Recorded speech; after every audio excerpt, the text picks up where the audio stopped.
हम पशुओं को सिर्फ कुछ सीमित क्षेत्रों में उपयोग के अलावा हम इनके बृहद उपयोग या इनको सांस्कृतिक कार्यक्रमों से, आज आप देखेंगे कि कुछ जगहों पर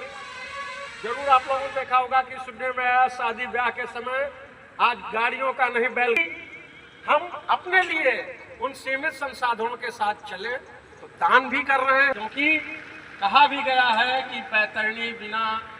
गंगा। आज यही मार्केटिंग की बात करिए या आपके डिजिटलाइजेशन के कारण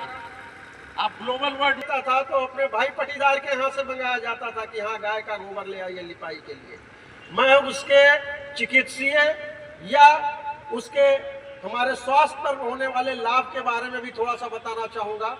कि जहाँ तक गाय के गोबर की उपयोगिता है, सबसे पवित्र स्थान माना गया। मुझे बचपन में याद है कि मैं एक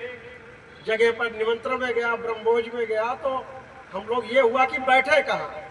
तो सरिया थी कि ये हुआ इसको साफ कराइए और जल का छिड़काव कराइए, इससे पवित्र स्थान कोई नहीं है। तो जिन बुजुर्ग रोहित जी ने बात कही तो मैं उनके पास बैठ गया, बहुत कम उम्र थी मेरी। मैंने कहा भाई ये गोबर और उसके कारण तो आप और कह रहे हैं सबसे पवित्र, तो उन्होंने कहा कि इस गोबर और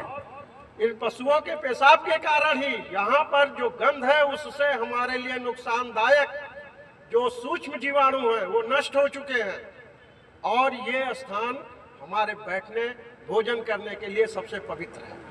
आपको भी याद होगा कि बचपन में गाय के गोबर से लिपाई, जितने भी शुभ काम होते थे उसमें गाय के गोबर से लिपाई से लेकर जो कोहबर में भी जो मुख्य आकृतियां बनती थी, जो ऐपण बनते थे, वो सारी चीजें गोबर की बनती थी, त्योहारों से जुड़ा हुआ था। उसके बावजूद भी आज हम धीरे धीरे जानते हैं, लेकिन बस क्या है कि हम आप के उस सारे विचारधारा के बीच में एक गैप आ गया, क्योंकि हमारी कार्यशैली बदल गई, हमारा रहन सहन बदल गया